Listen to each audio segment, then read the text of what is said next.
growing understanding of a movement called FBA. Okay. Pan-Africanism and This is Dr. Umar Johnson being interviewed. FBA. How do they contrast or complement one another? Okay. Well, first of all, Pan-Africanism is the black man's oldest formal political ideology. We gave birth to the first free, independent black nation in the world, Haiti, right? Pan-Africanists are some of your greatest black leaders, your greatest black organizers. If you're looking at achievements, nobody compares to Pan-Africanists. Nobody. Hebrews, Moors, Nawapians, Gods and Earths, Nation of Islam, I love them all. Nobody compares to Pan-Africanism. If you want to go achievement for achievement, you can put all them together. You don't touch us. Okay, and I say that respectfully, but it's the truth. Okay. ADOS FBA, respectfully, I'm going to go with both groups because they represent basically the same thing, but there are differences, right? So ADOS, Which is a descendant of slaves. no, they're first. FBA comes later. Okay. Okay, but they both exist. FBA is more popular, right? Okay. ADOS FBA. I don't have a problem with the American African people seeing the need to make it clear to other branches of the global African family that when you come here, you need to be clear that we built the house and rolled out the carpet for you. Be respectful in my home the same way you would want for me to be respectful in your home. So the concept of that American African identity, I have no issue with it. It needs to be done. It needs to be said. This is not new. What is new about it is the adversarial stance that they are taking towards African immigrants who come here from the diaspora, and the energy that they give them, the negative energy that they give them, which supersedes the negative energy you give to the white man who enslaved you then and oppresses you now. There's nothing a continental African immigrant can do to me that can supersede what the white man has done to me.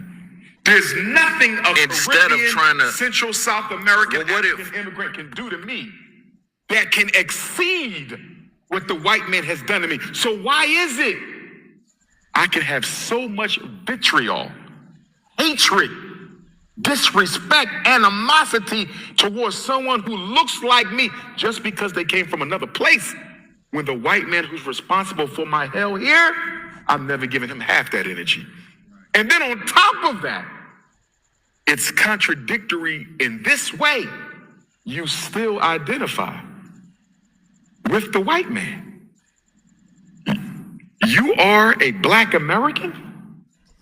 Since when?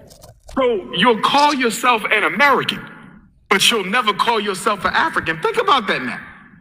After all I've been through in this country, I'm still going to wave their flag. After all I've been through in this country, I'm still going to use their colors. After everything I've been through in this country, I'm still going to identify with the plantation and call myself an American. So I don't have an issue with the concept. I take issue with the strategies. And What about if someone is saying that, all right, Do you want to dissect so far, or should I keep playing?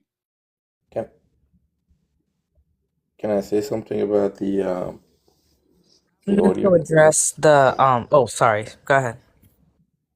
Yeah, I think he laid out perfectly fine. I have no problem with what he said. And as I mentioned sometime in other panels, people can call themselves FBAs and all that. It's fine. But the term, the bashing, the name calling of African needs to stop. It has no purpose. It's not productive. It's pitiful, and it's the white.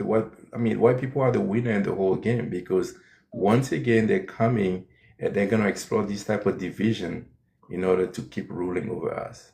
My brother, So it makes it my brother, I would say that's this. Sorry to cut you off, but After you, yes, we're gonna go to the new guest on the panel. the disrespect of Africa is engineered, is beyond the African Americans, the FBAs who are saying that most of them are paid agents, they're social influencers, social media influencers, and until we have a way to stop them and give them consequences, whether they're traveling through Africa or even here. I mean, the only power we have is to stop them from traveling to Africa. And when they do so, they need to, Travel. I agree with it. yeah, Yes, Africa needs to start implementing this type of things that the small hats implement in it's terms of 100%, consequences. 110%. America does it too. America does it too. So because Africa doesn't have those guardrails like AS always talks about and those consequences, then people just do whatever they want to do. So Yeah, those things implemented ASAP. yeah. But let's hear from the sister real quick. Hello. Hey, let me Hi. welcome. Happy Saturday, everyone.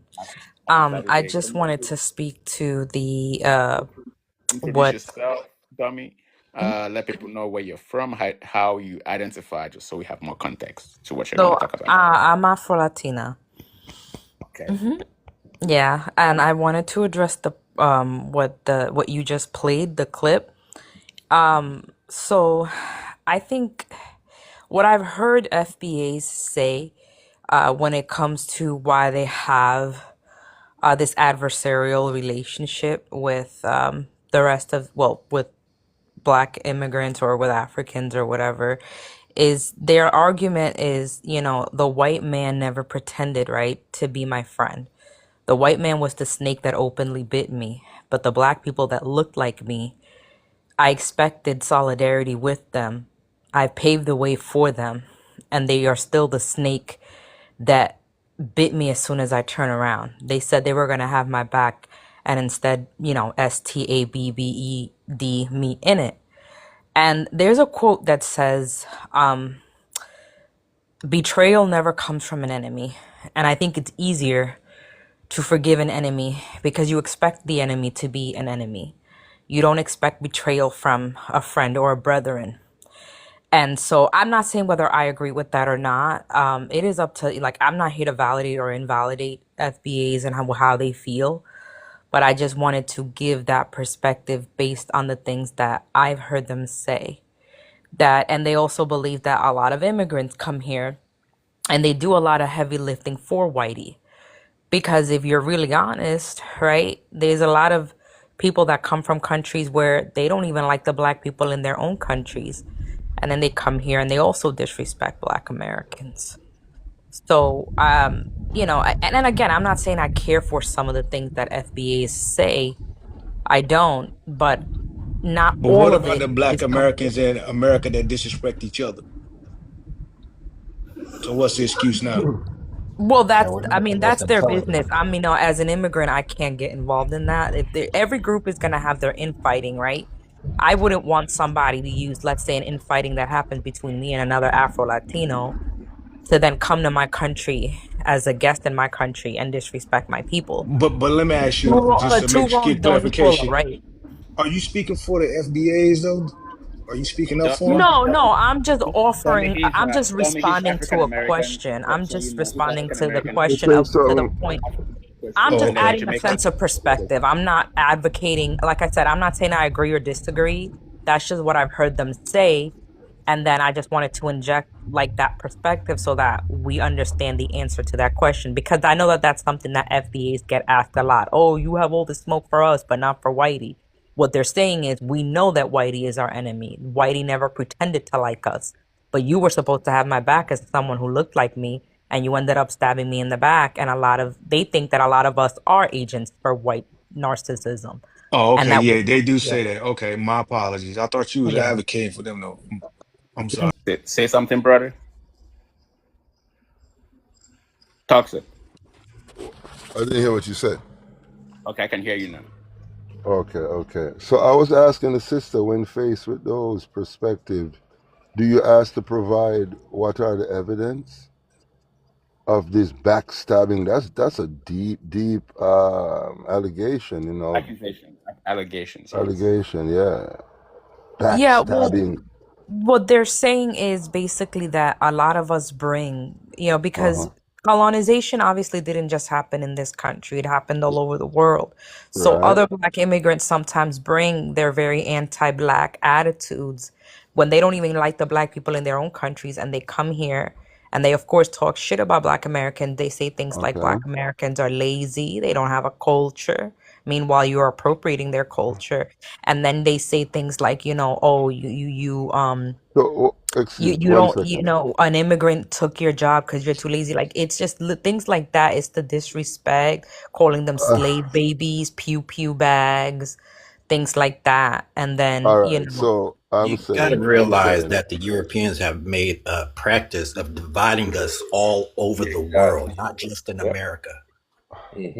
That's true. They're still in Africa. They stayed in Africa while bringing us away, and they stayed there for a reason, to make sure we stay out of power. That's what they do. Why do you think somebody unalived Gaddafi recently? I really want to know though, why is it that everybody wants to be the victim and say that everybody else started? Like, I think everybody has a role to play in this diaspora war. Like, There's evidence nobody's of it still 100% a going victim on. here. Hey, We hold on, all HG. I think TikTok was still talking and y'all just started talking over him. My bad. My bad. talking, sir. Nah, We he's not can't muted. hear you. So, Yeah, let's just sister, let keep in me, mind when Dom, somebody talking, let them land their plane before y'all start talking. yeah, Dom, let me ask you a question. With the Africans that you're saying are coming over here and being disrespectful, etc. The Africans, do you know what the Black Caribbeans and Africans, Black immigrants in general, you know how many millions, what the percentage are in comparison to African Americans? I think probably not even 6 million. Together, I believe it's 4.5 million. So it's 4.5 million a threat to African Americans, or are they the disrespect that you're seeing? Are you seeing that on social media, TikTok, and stuff like that? You mentioned slave babies and all that. That's what you hear on social media, correct? Yeah, I mostly hear it on social media. I don't see it that much, in Okay. person. But Right. everybody So has different experiences, right? right, So right, right. the So world does yeah, not revolve around only what I've experienced and witnessed. right. The algorithm pushes out the negative, Exactly. and Yeah. the YTs won that. They orchestrated. They're behind Exactly. this. So you have to pay attention. These are a small number, really, but it's getting pushed out so much because it benefits Yes. the YTs. Exactly. So they're the ones who are behind this. The anti-African, the anti-black in general is allowed in social media, but you can't say anything about YTs or small hats. It's censored. It's protected. There's a reason Exactly. why. All And so right, all right. and then the 4.5 million blacks are not in charge of the algorithm. They don't have much power at all. Let's take a pin here for now. Let's take a pin here for now. Thank you. Don't have an issue with the concept. I take issue with the strategies and What about if someone is saying that, all right, we look at anyone that is putting in our place and getting access to resources that belong to us because they built their core wealth off coerced labor from our people, but you can come in as an African, as a quote unquote immigrant, and get certain access to things that maybe the foundational Black Americans, what they call themselves, believe that, that's our stuff. And so I don't look at the African any different than I look at any other, ethnic group that comes over and tries to take that place. if that's the case, where is your campaign against the Latinos? Because I don't see it. Where's your campaign against the Caucasian immigrants? I don't see it. Where's your campaign against the South Asian and North Asian immigrants? I don't see But see, what I think fragmented everything is the reparation talk. And so I think the reparation talk, a lot of the foundational, and I'm, I could be speaking out of school, but my limited understanding of it is, I think that they believe that the reparations belong to descendants of slaves. Well, I'm going to say this as a Pan-Africanist, because we invented the reparations fight. It don't come from FBA. It don't come from ADOS. This was around before they were born. You feel me? Yes. Pan-Africanists gave birth to it. Reparations for me is not about different groups and sects of the race fighting for their crumb off the big pie. There should be one fight, one reparation. Do you feel me, Loon? We can split it up how we want to split it up after we get it. But by you fighting divided for the same restitution, you playing right into the hands of your enemy. There was one slavery, took some of us to the Caribbean. There was one slavery, took some of us to the Americas. There was one slavery, took some of us to Central and South America, right? But there was one African slavery. So the Africans of the world, from the continent to the British, Canada had slavery, Australia had it, right? We should all come and sit down. Let's fight this together. See, I think they reject You that. would get it quicker. Yeah. You would get more. Because guess what? It's a united front. But because we hate each other more than we hate racism, because we hate each other more than we hate racism, I don't want to unite with no black Africans. I don't want to unite with no Caribbeans. And you got Africans saying the same thing. I don't want to unite with no descendants of no slaves, right? I want to fight my own thing. So ECOWAS got their own fight. Black British got their own fight. Canada got their own fight. Black America got their own fight. And it's sectionalized, sectarian. That's what I'm saying. Nobody communicating with each other. So the white man going to play his old game of what? Divide and conquer, separate and rule. That's why I wanted to have a conversation. All right, let's dissect what we have so far. Who wants to go first? You know, I can't wait to jump in there. All right. Uh, Let's keep it tight, guys. Let's stay on topic. Let's not, yeah. yes, you do. Let's stay on topic, guys. So the two takeaways for me. One was he mentioned the smoke for other folks in America that are not necessarily black. He mentioned the Asians, whiteys, etc., so on and so forth. And we know that to be true, the case that they don't have smoke for them. That's true. The other thing he mentioned is unified reparations. Unified reparations were attempted.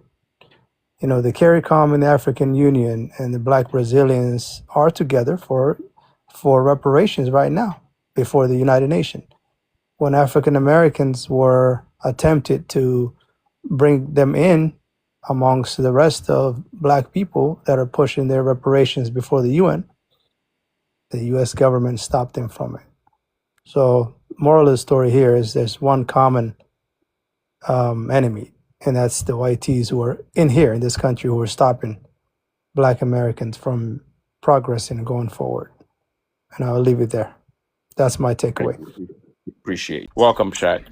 Hey everyone. My perspective is that the fight for reparations or the subject of reparations does not mean that it's only for one particular nationality or group, right? Because if Africans get reparations, the conversation trickles down to the Caribbean, to African Americans. If it happens the other way, it trickles down to everyone else. Reparations will never be a subject that is contained in one location, right? So that's why unifying on the subject makes sense. You can't get reparations for one group that was disenfranchised or, was affected from slavery and ignore the others in Brazil and all of that, right? It's for all descendants of slavery. So in my opinion, unifying does not have to look like we're holding hands and we're in a garden of roses. Having difference of opinion means that we are individuals with our own thought process. It does not mean that we have to all agree to the same scale, but on a macro level, there's nobody who can disagree that you deserve reparations, right? So much so, we've had a reparationary justice person from Barbados who went to Congress in the US to provide a 10-point plan on how reparations can be done. It doesn't have to be just tangible finances. It can be institutional. We know that there are islands that have embargoes or blockages or taxes or IMF this and that on their currencies. It can be just on trade, for however many years that particular state was disenfranchised. It can look like a lot of things. The same can be said for the USA because that's a different entity in of itself. So reparations does not have to look the same for every nation because again, you're looking at their particular issue from the trickle down of slavery and colonization. So that's my take on it. I appreciate. And guys, remember, there's British, there's France, there's Portugal, and German. There's a lot of countries. But hold on, GD. Hold on, GD. So what I find funny is even Dr. Umar's how he framed it and saying that the African American group that is saying FBA wants this particular recognition, which ties to what the sister was saying, and saying the very claims of the disrespect and race. So am I to believe that 5 million immigrants, 5 million immigrants, and the mere fact that they are complaining about what they're being called, saying people say they're lazy, and people say whatever the claim is. Are we going to say this is the same group that claimed that they defeated white supremacy with all those obstacles that was in front of them, and are saying that people that look like them is calling them things, and that's what they're demanding a change of name for? Is that what he said? Well, he's going to address that also later down the road.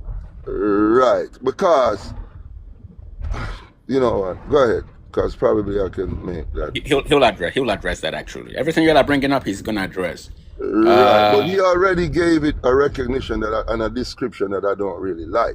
Like there's a need for this identity, this separate identity. But when I listen to everything, it's really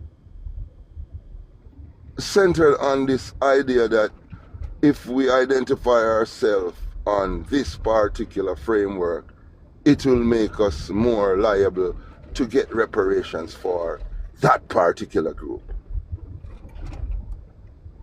Isn't Right, that? right. He is not in agreement of having these groups, by the way. All he was saying was that all he was trying to address was what they call disrespect. So I think that's what he was trying to allude to, the disrespect. And that I want to make sure that we understand what that disrespect really is. Like we had asked our dummy to elaborate on. That's what he was alluding to when he mentioned the other groups. But he doesn't agree. You'll hear it. He doesn't agree in regards to other groups there's no benefit in creating splinter groups. It makes us weaker. All right, Yeah. go ahead. The other thing, TikTok is that he's a godfather of Pan-Africanism, and these folks that he's addressing dislike Pan-Africanism so much that it's strategic for him to acknowledge their cry, so that he's got to be a little diplomatic in his speech, appeal, in some ways acknowledge their cry, and I think that's what he's doing. And anybody else? Before I continue playing, anybody else wants to come up the mic? Before we continue, HC, I had seen you come up the mic initially. Do you want to do something again, or should I continue? Started to say something and I was cut off, and I'm trying to remember what I was gonna say. But we were talking about Black Americans receiving money for all that's happened to us. Correct. And I feel that if we're gonna get it, they should dump it off in the whole lump sum in a bank in Africa, and still the FBA wouldn't come get their stuff. It's just there's such a dislike for the very thought of them being from Africa, it's gonna take a whole lot to even get them to accept their roots. And that's all I was thinking about that at that moment. And let's continue. That's what I'm saying. Nobody communicating with each other. So the white man going to play his old game of what? Divide and conquer, separate and rule. That's why I wanted to have a conversation about the FBA and the Pan-Africanism, because that's what's going on. Although I hear when you speak, although you're Pan-Africanist, I hear some of the stuff I hear from foundational Black Americans. Well, remember, there's nothing wrong with advocating the rights of your unique group. A Pan-Africanist in South Africa can speak up for South Africans and still recognize the greater vision and greater goal of a united race. You see that? So as Pan-Africanists, we don't just focus on the whole. That's the goal, but we also got to take care of our people where we are. But so I don't have an issue with the American African people having a Black agenda for themselves that they need to carry out. It's only when you start criminalizing and antagonizing other Africans as if they're responsible for the condition you're in. Loon, there's only 3 million African immigrants in this country. They are not the group most responsible. I don't mumble, I speak eloquently. Start to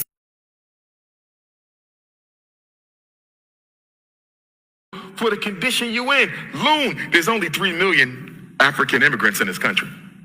They are not the group most responsible for siphoning off from your set-asides. Right. You know who that would be? White women, homosexuals, and Latinos, who they rarely ever talk about. And you know, and let me also say this, Loon. Let us be honest. What do we know about the psychology of oppression? The victim often imitates the victimizer. The oppressed often imitates the oppressor. What do I mean by that, Loon? I don't want to be the most oppressed person.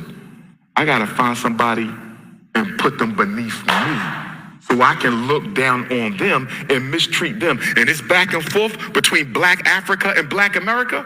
A lot of this is victim consciousness.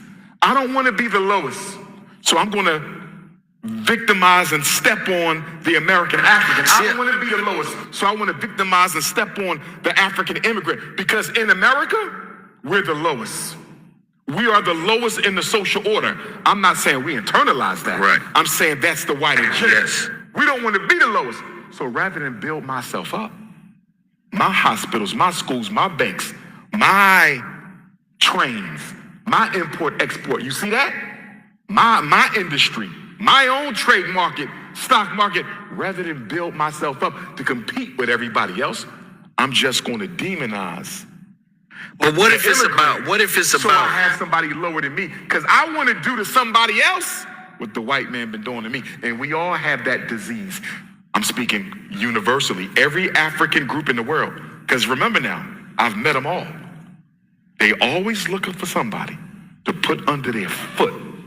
If I can't beat the white man, let them join them by having somebody under me too. So, but You want to dissect, or should I continue? Oh yeah, that is true. Yeah, all they said is true. Yeah. Yeah. Everything he says is true, man. We got plenty of them in the continent. Some of them are in government positions. Some of them are in, like village leaders and all that. Some of them are waiting in line to be the next person in politics to replace those puppets. Some of them are training how to be those type of people. We have them. But me, just like I always say, right?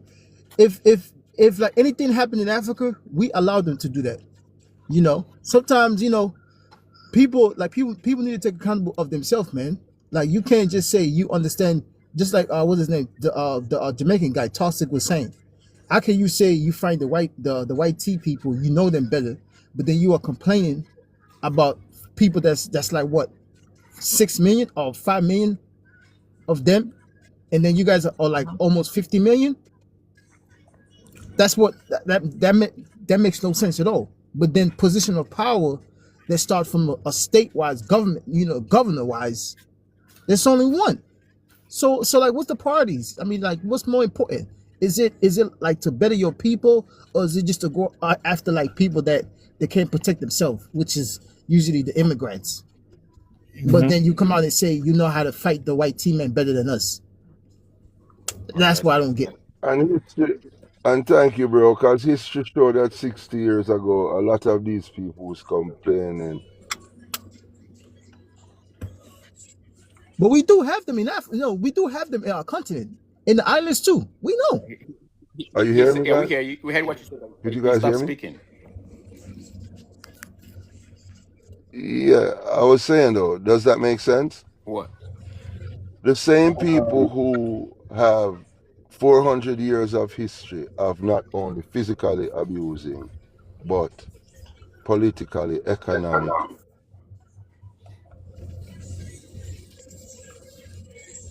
and setting blockades in front of their growth, right? They fought to integrate with them, but they're fighting today to separate from black people. They fought to integrate in American society among white people, and saying that name calling and respect and lack of respect is making them want to change and delineate and make a whole name. I support the delineation totally, but it just don't make no sense to me. I agree. Because the Sorry. reason they claiming that is for their delineation is, we already see a deficiency in their connecting like unapologetically to Africa. What do you think that the word FBA will do to a next generation or two? They complain about African American is too, what, flat black? Generic black? Generic African? So is FBA going to help the situation, like when they separate? How do they explain to their kids what's the connection to their roots? I mean, I guess some people isn't concerned about that element. May It I is say all something? material, man. It's all material. This shit is all material. Go ahead, sister. Thank you. In America, as I'm viewing it, like I go to work every day. I work at the O'Hare Airport, so I'm around a lot of people. Ain't nobody talking about no FBA. Nobody. Everybody is from Africa there, actually. Everybody is from India there. There's so many immigrants working at that place, Mexicanos. Everybody is a melting pot. Nobody even know about the FBA. And when I'm just out and about, nobody's thinking about that at all. Everybody seems to be getting along a lot damn better than what the propaganda has been put on the internet, and mostly on TikTok, because we have panels and we have discussions. But in real life, ain't nobody thinking about these snot-nosed kids. I'm around All right. Africans all day. I wish I could show the picture when I'm at work around the trucks and how they load in the docks and whatnot, and how we're interacting with cargo and all of that, putting everything on the plane. I do the shipping, right? We got 37 docks, right? As I'm shipping out our trucks. I'm the truck, I drive trucks.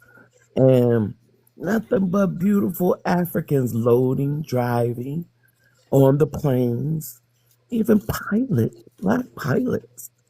We ain't even thinking about these snot-nosed bastards. All right. Um, Well, sure. She gotta say how she felt. Um, I know, I but I was let's not. reflecting a bit when she was speaking, right? And the kind of job that I have to be on social media, and I was monitoring this from around 2019. Obviously, there's a little bit of COVID and lockdowns in 2020 and 2021, somewhat. but the basis for this reason for treating Africans or diasporic persons as lower was based on being in a neighborhood and hearing a family member telling a child to don't spend too much time or play with an African American, right? And that was the basis for their, insular kind of talk towards other people. And then it transitioned around 2023, right? I don't know if anyone was on here and they had like the Dr. No jobs and all that kind of stuff. But it was at that point in time where Africans started to have their own lives on TikTok in response to this stuff. And you may have heard some crazy things, obviously, because two groups, one is being disrespected or feel disrespected, and they're, doing what they feel they need to do, But in my opinion, I could never treat another Black person, whether or not 18 million African Americans are on TikTok telling me I'm on a banana boat or whatever they want to say. I still cannot say something to them that sounds like what a whitey person would say. I just cannot have that type of thing coming out of my mouth towards another Black person. So I don't get this thing of trying to make another person feel lesser than. If you're better than, just be better than, right? I have a question for you. So, out of everything, you never hear Africans or Caribbeans speaking bad about Black Americans before social media. I'm just saying, like, you never heard this. It's like, where have you And been? I'm well traveled, right? I'm asking you, like, because I've heard it I'm like responding to you, right? Answer your question. I've She's answering your question. Okay. I've traveled for several reasons, right? That would have required me to cross paths as a Caribbean person with Caribbean people. I would have had to cross paths with Americans at all times. I'm not sure if it is my circle or where I've had to be, Not my circle but either. that has never happened Never. among my And group I'm of Black American, and it never happened. it, and they didn't even have to be my friend, Can you stop you know? cutting her off? Because I was asking not cut her off. Can you stop doing that too as well? Was that Can me? you continue? No, somebody was cutting you Oh, off saying they're Black American. I was like, what? I thought we couldn't cut you right. off. So That's okay. yeah. Right. I mean, I have reasons to travel so many places, and I'm always traveling for so many things. And I've had Americans among me, or I've had to travel somewhere where I'm either on an opposing team. And even when tensions are high and whatever the case is in a sport related situation, it never got to that level where, that was a thing, right? So I So literally grew up where I've never had or felt like disrespecting another Black person. Meanwhile, don't can I forget explain that in the something to you? Caribbean, don't forget in the Caribbean, we have differences too. But that would Okay, never happen. exactly. That would So I never mean, happen. do y'all have are y'all paying like in the continent of Africa, right? Do Nigerians and people from Ghana get along? Are y'all Pan African with South Yes. Africans? Yes. Because what I see is Yes. like, and when I hear, right, and I know a few South Africans that have came over here, and they do not want them Nigerians in their country at all, right? And I know someone from Ghana. I was listening to them talking, and they were like, "Yo, we do not want these Nigerians in our country, right?" So I'm like, wait up, if y'all don't want these people, isn't this what Pan African is, right? And the next thing I was saying is, if like I when I just was growing up, questions for you answers for, what brother. I'm trying. Just Let real quick, me just real explain. quick. Nah, you're gonna talk. You're gonna talk. Are these questions you want answers for, or you want to make submission? No, I'm saying like because I've seen it, and I'm like, yo, Did if you, you're brother, African, did you hear this if from you are from the African, you South never African seen it. government? No. No, Did I'm you, saying African people. no. I'm talking The about people from look, Africa. Pan Africanism, the Nigerian government, the Ghanaian government, the South African government are practicing Pan Africanism. You're just talking about I'm talking about the few. people. No. The All the right, all government right. represents the people, right? you. got him. I got him. I, I got him. The no, government.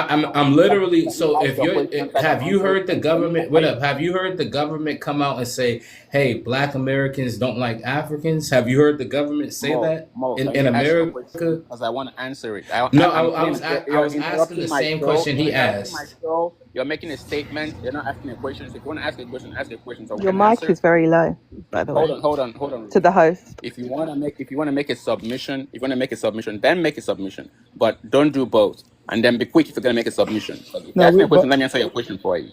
No, I was kind of trying to we can respond to him. answer He that question said, for you. "Was it the I can government?" And I answer that was like, question "Yo, for you. I've heard Africans say this." I can answer that question for you. Uh, The let government me answer it. Let saying, me answer it first. Let me answer it first. go ahead. Look, just like in America, African Americans have disagreements. Just like in America, you can go from within the town, within the cities, within states, and within the country. You'll find African Americans in disagreement, or Black Americans. In Africa, there are also some Africans that are in disagreement. But to say that all Africans are in disagreement is just a lie. It's a lie. Just because you saw And something in social media, just like, hold on, brother. Just I'm answering your question. Just like you go on social media, you see FBAs and you see African Americans in disagreement on how to address the immigrants. And just like you look at Ghana, you chose to see the Ghanaians that didn't want Nigerians. You chose to see that. But there are also more that if you Google it now, if you go to TikTok and search for it, Ghanaians that didn't want Nigerians or other immigrants to leave Ghana, you will find them. I promise you. I can send them to you if you want me to. It does can you say the exist. same? Would you say the same? So, with your logic, right? If you go searching for FBAs that are speaking badly on people, right, you're going to find it, right? You get what I'm saying to you? And your own But logic, I made the that would distinction work the between same FBA way. and African I'm Americans. That's the asking you. difference. I'm asking you in your logic, right? Because we have to be logical here. If you go looking for something, you will find it. You get what I'm saying to you? So, in your same logic, could you say that that applies to FBA or no? Can you send me an FBA? I'm gonna send you No, I'm Ghanaian asking. videos. No, no, No, no, no. I don't. I'm not It's gonna see like that. I'm not gonna answer that yet because so that means it's not a logic. It's not a logic. It's facts. What I've seen, facts. So I'm asking you. I told you that I can send you a video or videos. I'm asking you I now. can send you I don't want your videos logic. or I don't want your video. logic. I want you to show me facts. I don't want your logic. I'm, Show me facts. I don't want your logic. Show me facts. Can you bring facts to the table you're that not shows even making FBA? sense at this time because you're saying something right, and I'm asking. Brother, You just said something, and I'm asking. brother, Wow. you're gonna keep talking Wow, trash. really? He's been controllable. Evidence. You know what? If you can bring the evidence right now, I'll put you on the big screen so we What up? can see that FBA. We can see that FBA that is talking good about Africans. Look at how Are you you have to ready? Are you control ready or you this just want little to talk? kid. Are you Because ready or you he's just a want to talk? Because I'm gonna kid. drop your ass. He is a I'm gonna kid. drop your ass. Are you ready or you just want to talk? Yes, he just want. He don't. Hey, I want to know Are you where ready did or you you just see want to it? talk? Where did he see it at? Can He I be didn't added even to the Because queue, care. please? none of us on the panel right now has seen any FBA say nothing If good. if I'm being muted, right? You hear me? I can't speak. So like, where Get the did hell you? out. Thank you. Can't interrupt my Thank life. you. It ain't even worth it because he ain't seen that in real life. Yeah, Ain't he has nobody done this seen before. that in He's real xenophobic. life. He's done this before. I just don't I'm understand this sure. thing about, oh, I spoke to one person by a shop and they said this, so this means the He's entire a country, liar. the He don't entire country even feels that know. way. The That way means he that. talked, that boy is he's All just right, guys. merely getting Let's out of the continue. Yeah. projects. We have I'm not gonna we play have with quite a these few. kids. One second. I'm One like second. Bernie Mac in my head. F these kids. Can we please mute I got you. everybody? Thank you. Thank you. Thank you. All right. Going on. They always looking for somebody to put under their foot. If I can't beat the white man, let him join them by having somebody under me too. So, but if it's about resources and reparations, so if it's about reparations, right, for Americans, descendants of slaves, because I agree with you. I think it shrinks the coalition when we have like, ADOS and FBA and Pan-Africanism and regular just black people who ain't doing none of that. Pan-Africanism, our focus is the whole. We're the only philosophy Inclusive. that is inclusive of everybody. Nobody else has that. They want to make you a Hebrew. What strength is that? They want to make you a Christian. They want to make you a Muslim. We don't have that. We believe in freedom of religion. We are about unity of the race. We see the African race as a family that we want to be cohesive. We play in the long game. And we are the only philosophy that has ever been pointed out by the white man as being a threat to his system. You ain't gonna see no FBA on no documents. You ain't gonna see no ADOS on no documents. You ain't gonna see no Hebrew, no Moor, no Nawapi, and none of that. And I love them all. But what the white man said in his security memorandum was what? We cannot allow the black African and the black American to unite at all, culturally, economically, or politically. If they do, that would significantly undermine our global agenda. Yeah, see, you looking at it from a global Africanism perspective. is the threat, not this other crap. You don't care about none of that stuff. That's just smoke and mirrors. You're looking at it from a global perspective. Okay. Yes. Yeah. We the only thing he worried about. Right. All right, all right. Memorandum 46. That just sounds like my plan to put all the reparations in one bank in Africa. That sounds like what I just said. I love Can I- that. My heart just beating fast. Anybody come in? remembers when the entire globe united for George Floyd Yes. and the unity that brought? I'm not in the U.S. right now. I'm in Barbados, right? What about Burkina Faso in 2024? Yeah. Right. Yeah. So it's a setback of a couple years for the African Americans that believe the FBA ideology, It right? designed that way though. They Sorry? put in point. they brand designed new it ever like since that. TikTok. Yeah, the TikTok started flooding in boxes and empty boxes with white supremacists with black voices and African voices. Allegedly. Did I say that? Allegedly. Can I come in? Right. I did it right. Did I do it right? My mic working. I kind of lost track of where I was mentally. This thing about a position being specific to a particular ethnic group doesn't quite make sense to me, right? Because that mayor, that senator, that president they've been voted in to cover a number of ethnic groups, including Europeans. So they're not going to stay there only serving minorities. It's not going to happen, right? But I'll remember what I was thinking of later. I'll let someone else speak. Dr. May Umar I say Johnson this was- about reparation? One second. Dr. Umar Johnson was talking about being Pan-Africanism being inclusive for all black people. That's the only group that is inclusive for all black people. So if you want remember your train of thoughts before we diverted with the other submission, he was talking about being inclusive. So if anybody wants to do that, but stay on topic. I don't want you all to talking about FBA. Stay on topic. If you're gonna make a submission. Well, the reparations from my research, right? Last year because I've been working this year.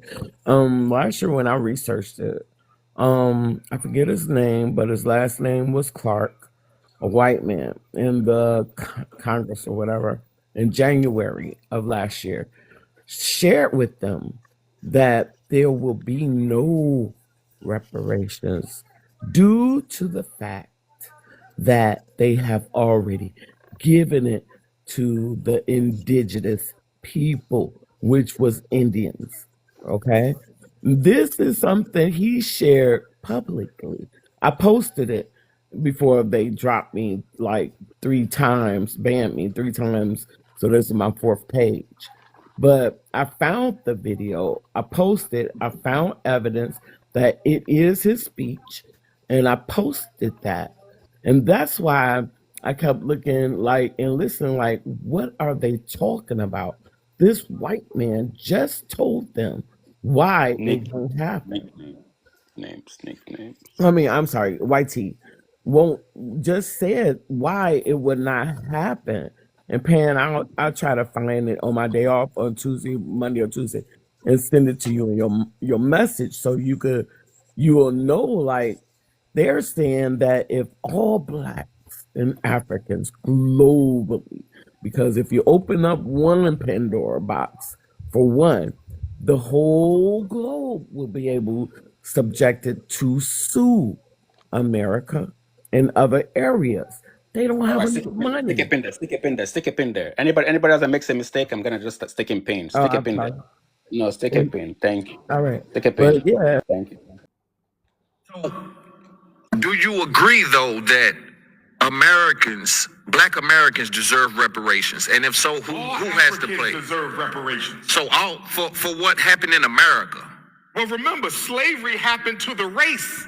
That's where we're going to, you see, that's where the disagreements come in. Because slavery didn't happen to Black America. Slavery happened to Africans wherever they were taken. What they did to me here is no different than what they did to me in Costa Rica. But America don't have to pay for that.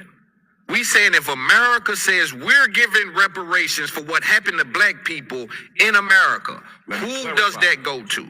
I disagree. Let me clarify. There is no America until July 4th, 1776. But my ancestors got here under British North American slavery, not the Spanish. They were there first, right? But the Spanish don't control the United States of America, right? Anglo-Saxons do. America was born of the 13 British colonies, right? That was born July 4th, 1776 alone. So under whose control and dominion were we from 1619 until 1776? The British. Am I wrong? Who Jamaica want reparations from? The British. Do you see where I'm going with this? Who Ghana want reparations from? The British. Who Nigeria want reparations from? The British. So for the American African, to your point, Loon, from 1776 until the present, that's the USA. But from 1619 to 1776, that's the British Empire. See? And it's the same land. You see? And that's why I think the conversation has to be had. Because I think the point you're leaving out, there's a self-hate aspect to this too. And I know the ADOS FBAs, they're not the pretendians. And I say that respectfully, because at least with the ADOS FBAs, they admit their ancestors came from Africa. Right. They just are of the opinion that that don't matter no more. I don't know how you get there, because as the Honorable Marcus Messiah Garvey said, a people without knowledge of themselves is like a tree without roots. I would love to see an FBA history book for their kids. I would love to see an ADOS FBA history book for children. If they ever build an ADOS FBA school, how are y'all going to treat identity in history? Because y'all cutting yourself off from your root, and you identifying with a man who's trying to get rid of you. That's the weakness of the movement, Loon. Who is that they're identifying with? Say that again. Who is that they are identifying with this Americans. Okay. Both of them call themselves Americans, both groups. So they're identifying with the plantation. Okay, I see what you're saying. Okay, yes. But they cut themselves off from the ancestors. You see that? To me, that is the greatest shortcoming of that movement. Ain't nobody taking me from my African roots. I don't give a damn what game y'all want to play, but you ain't doing that. There's spiritual ramifications for that. There's political ramifications for that. There's economic ramifications for that. And let's go political, Loon. Only an idiot will cut themselves off from a meaningful relationship with other nations. You cannot survive in this world without allies. Do you understand me? Especially when you are a numerical minority. How did Cuba survive America? Being 90 miles off the coast, Loon? Because Cuba had Russia, an international ally. The American African people need Africans as allies. We need our Caribbean brothers and sisters as allies. We need our South and Central American brothers and sisters as allies, not enemies. Yes. So you mean to tell me you fighting the white man who's an enemy, and I'm going to make an enemy out of all my Black brothers and sisters around the world? That is insane. Yeah, I don't agree. All right, let's take a pin here. Y'all want to react? Who wants to go first? Definitely agree, because I've been on panels trying to explain that the Caribbean islands, I mean, all of them are not even getting their, or potentially won't get their reparations from the British because some were colonized by the French and the Dutch and so on. But it doesn't mean that we're taking your reparations because we're talking about it. So sometimes I gather that FBAs have this kind of resource guarding reaction when you say the word reparations that I don't understand. It's due to everybody from the colonizers. Thank you. Thank you. All right, so I'm saying, history shows that they fought to integrate. They fought to integrate, but yet still they're fighting to separate from their root. It just don't make no sense, and that's what he end up coming back and saying. They're more fighting to be a part of the plantation than to be a part of the continued history. You feel? Agreed. Okay. Agreed. I Choma, agree. something? Okay, well, they're being played by Tariq. That's what all of this is about. They got started more generated after the flood of the Quinto. Can I say it? Quinto? Yeah, Quinto. that's good. I'll just say Yes. that. Quinto. They got flooded after Burkina Faso and his victory. And they flooded it because they saw that we united. That was a global united. The white tea got scared and flooded the internet. Okay. Then Tyreek saw the business aspect of it because he was definitely Pan African before that. And in Haiti, giving bottles of water to Haiti, a bottle of water to Haiti, right? Then he came out with the FBA movement, right? Right after that, right? And although it was generated with HATE through the Cointel, he saw it as a business venture. Is my perspective, and with young minds that's not really developed, and some that's traumatized, and some with SSI cards. Let's be honest, they really just went at it. Like some of them really got case managers. We could hear it in their voice. We could hear it when they talk. We could hear it in their responses. The disorders that he got these kids is like he went and found him his own special little yellow bus and got all these children up on the internet, which they be on here all day. Okay, Nobody Choma. got jobs. We're a I'm little bit off just topic saying. again. We're a little bit off topic again. I So don't know. I I appreciate talk about them too much, bad. I know. Okay. it's a little bit, yes, off topic for the current conversation. Remember, we are just reacting to what's been said in the Yeah. audio. But That's that's how it became Pan. So this is a money market for Tariq. And Okay, he okay. bought him a little Let's take a pin there, please. Let's take a pin there. gotcha. And next time, let's just react to the audio, and then after the audio is all said and done, we can go back to general topics. Thank you for that, Shoma. Anybody else before I continue? Well, it's interesting that Dr. Umar Johnson talked about 1619 to 1776 when Africans were brought here. I think he's referring to Virginia, the first ones that arrived in Virginia. And those folks who brought them were the British, the Dutch, the Portuguese, so on and so forth, because at the time America didn't exist. And starting from 1776 onwards, that would be America, right? So when CARICOM and the African Union came to the African Americans to say, hey, come on with us, let's go ahead and package it together for a reparation. We presented before the UN. We know who stopped that, right? Because I did mention that earlier as well. And that would have been a unification. But instead, the FBA want to get their reparation from the United States alone, disregarding 1619 to 1776, in between what happened. So they're counting 1776 onward and putting that on America, saying, yeah, you owe us our reparation, but is appealing to the aggressor, the offender, asking the offender to, to make amends and to give you restitution. It's intense, and that's going to be hard to obtain. That's what I got to say on that. As allies, not enemies. Yes.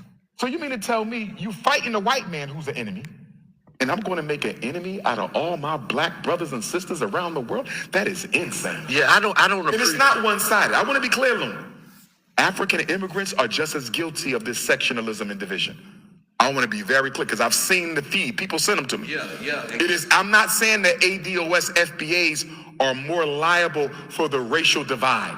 They're not. It's equal. Some of the stuff I've seen continental Africans say about American Africans is unacceptable. And some of the things I've seen us say about them is unacceptable. So I'm not giving one side more blame than the other. They're equally wrong. Yes. And All right, let's talk about that. All y'all that be talking crap on TikTok, people be watching from the window.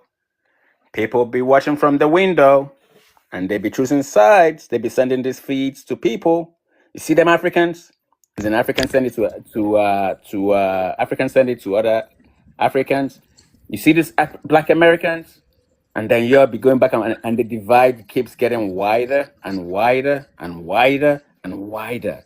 I'm out here trying to build a bridge. Y'all keep making this bridge wider. We're never gonna unite if we keep doing that. Keep going, brother. Keep going. I remember what I wanted to say. This is what I have a contention with too. How dare they call all those splinter groups and associate Pan-Africanism with it, even though I hear him stop it in the tracks. But I think that's very disrespectful. When I look at who the splinter groups are and what the comparisons is, even on the plight of reparation, as he so clearly stated, it is the early Pan-Africans who started the fight for reparations. You understand? It's crazy. Discrimination law. Everything you're saying, he touched on. But keep going. Right. He touched on it, but then he, in the same sense, grouped them up together. Like even his interviewer was saying, the ADOS, the FBA, and the Pan Africans. What? How is that even in the same sentence? That's what I hate about this whole discussion. How does Pan-Africanism or Pan-Africanist becomes a nemesis or a vice to any one of those groups? How? It's crazy. That's why this is, I believe, it's manufactured by by you know who. Right, and I don't like how even Umar didn't highlight that even more. He said it, he spoke about it, but they need to address that shit, because I myself wonder why, listening to these FBAs, how, and other splinter groups, pretendians, ADO, speak about Pan-Africans, and this is the thing that they pull Pan-Africans in with, the identity thing. You get what I'm saying? That Pan-Africans want to Africanize or take credit for, or so it's just a whole bunch of complaint to be this isolated group. I don't like that very part. It's oil and water. There's no comparison. There's no accomplishments that none of those groups could parallel with Pan-Africanism. Not today, not yesterday, not tomorrow, not yesteryear, never. Yeah, but those TikTokers, they're the ones who are attacking Pan-Africanism, though. They're the ones who are. I get it. That's why I just said what I said. That's what I don't like.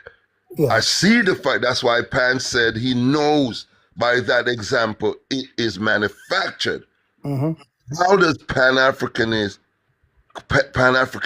conflict with other groups of black with people.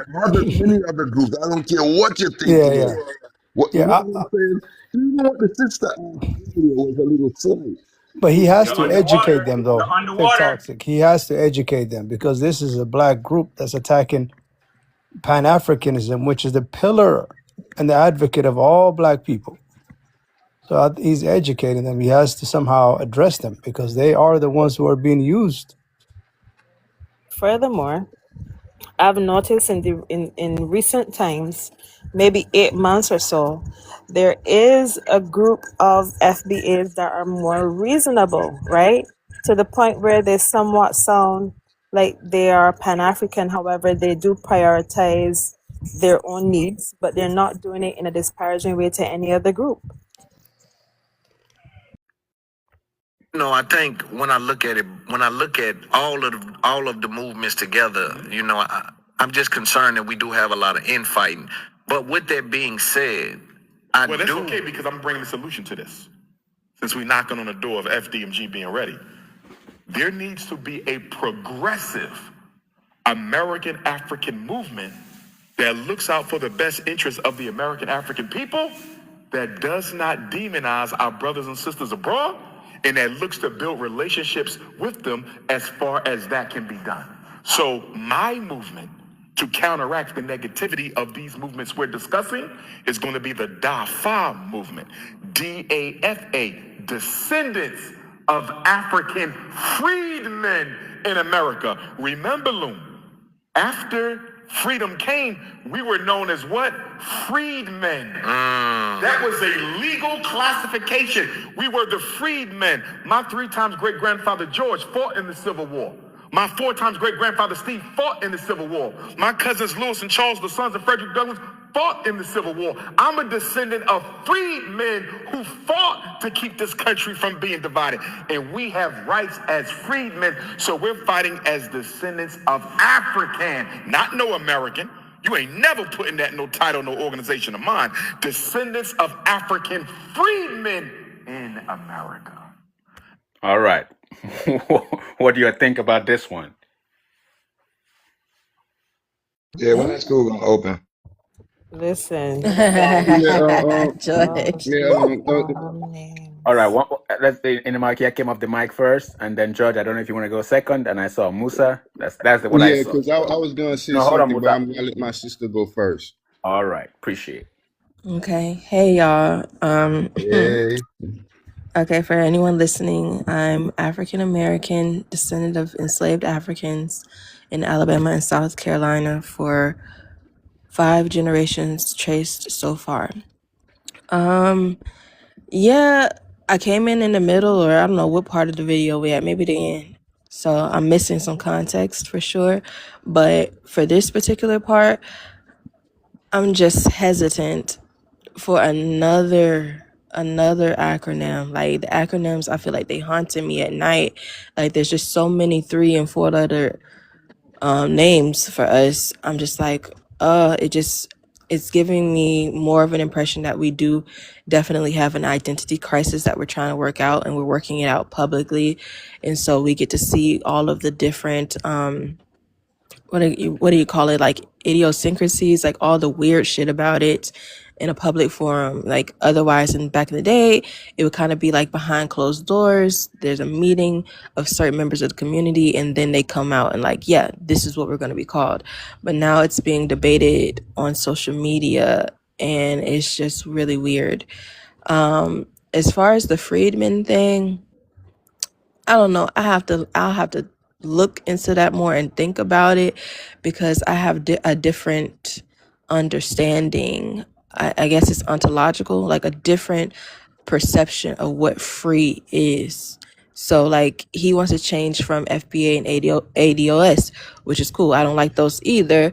But then we get into the concept of free, and it's like, it reminds me of the situation on the continent and in the Caribbean. Like, are we really free, or do we have like some sort of semblance of freedom, like some sort of pseudo freedom that makes us feel comfortable? So that's one thing that bothers me about that. I'll say something positive about it is that he wants to drop the eagle identifier at the end. I agree with that, and a lot of African Americans do agree with that, which is why a lot of us accepted black so easily. I don't know if anyone has been told that, but that's the reality why so many people accepted black, because we didn't like the association with the Eagle country, because we knew that we weren't really given a citizenship. And it goes back to a long argument about why are we hyphenated Americans and things like that. So we're like, okay, we're not really citizens. We're just going to accept the racial classification. Like, we're going to basically reclaim that and not try to be citizens. But now in this era, people are basically, trying to be something that they never were, which is a citizen. All these movements are trying to get them closer to being affiliated with America, which is weird, right? So I don't know. I like that it has Africa in it, and I don't know about the free part. So that's what gets me weirded out. But yeah, if there's going to be a name change of any sort, which I don't think is necessary, but if there is going to be one, I would like one that emphasizes Africa and is honest about our conditions. I feel like the free thing is kind of dishonest, and I feel like the American or Eagle thing is also dishonest. So yeah, that's where I'm at on it. I appreciate George or Musa. Yeah, I was gonna go after her, man. Yeah, I'm kind of wondering, like, Damn, bro. Hold on, like, is she biting my words? Because like Nah, bro. everything she's saying, I was just about to say that. Like, listen, man. Like, I'm tired with all this acronym, man. Like, Saying the same thing. Why can't I talk? ADOS, bro. It's not your turn. It's not your turn, man. Just mute your mic. Like FBA, ADOS, Solon, all these acronyms. I'm like, enough of that, man. Like, I mean, you already have a beautiful term like African American. I mean, you are of African descent from various ethnic African that were enslaved in the United States. That's what you are. You are African American. I mean, I cannot be an African American. I am of African descent, but I'm not African American. I think that term alone, like, should be enough. African American, that's it. Like, I said some other good points, and I agree with that, and I will leave it at that, and I will let that guy talk, man, because it seems to me like you are in a rush. So go ahead, man, talk. I appreciate it, bro. I'm in a rush, but yeah. So I'm gonna just say I don't want to be called nothing. Dr. Umar creates. All respect to him. He's one of the persons I revere, and I guess Pan-Africanist community. But I just don't want to be given a specific name by him or anyone else for that matter. We need to stop chasing names, and we need to chase ownership, right? So we go through a lot of names. We cycle through a lot of names. This is a clear sign there's an identity crisis within our people. When every 5 years and every 10 years, we're bouncing from name to name to name. We've been doing this for 150 years. You know what I'm saying? Maybe actually scratch that, 250 years. We've been trying to find name identities within America or within European people or what they can call us. In fact, we shouldn't even be trying to be called anything by them. We should be trying to get away from them so that we could call ourselves what we want in our own peace and our own space. But instead, again, now it's going to be people who call themselves what Dr. Umar said. He's going to have a following, and that's going to grow. And then they're going to get angry at people like me who decide to identify as African American and Black American because I don't want to identify as a freedman. My people weren't freedmen. My people were free people of color. My people were in captivity. So they weren't called those things. I don't want them to be called those things. Like, I don't want to take on the identity of that. So respectfully, I'm a pass. And when that school gonna open?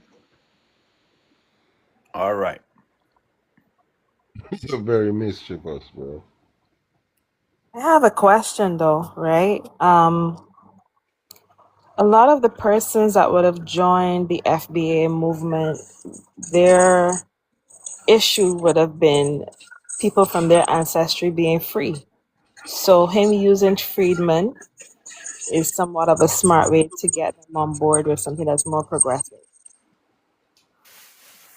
Because there are a lot of people in this FBA thing that don't wholly agree with the entire thing, but they do agree with the fact that all of their ancestors were not slaves. And this is not my personal opinion. I'm just repeating what I have heard them say numerous times on these platforms.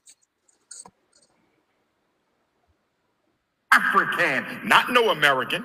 You ain't never putting that no title, no organization of mine. Descendants of African Freedmen in America.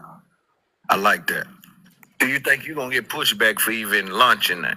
It don't matter. I'm stronger than both of them groups put together. Okay.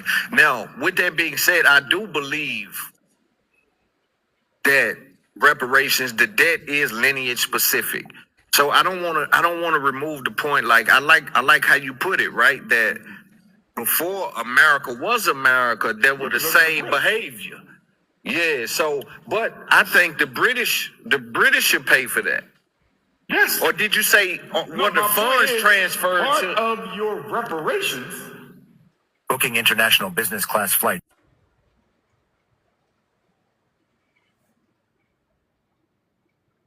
I think the British should pay for that. Yes. Or did you say what the funds transferred part to? of your reparations is coming from who? The British. And if we go 1619, right, to 1719, that's 100 years. And then 1719 to 1776, that's like almost 60.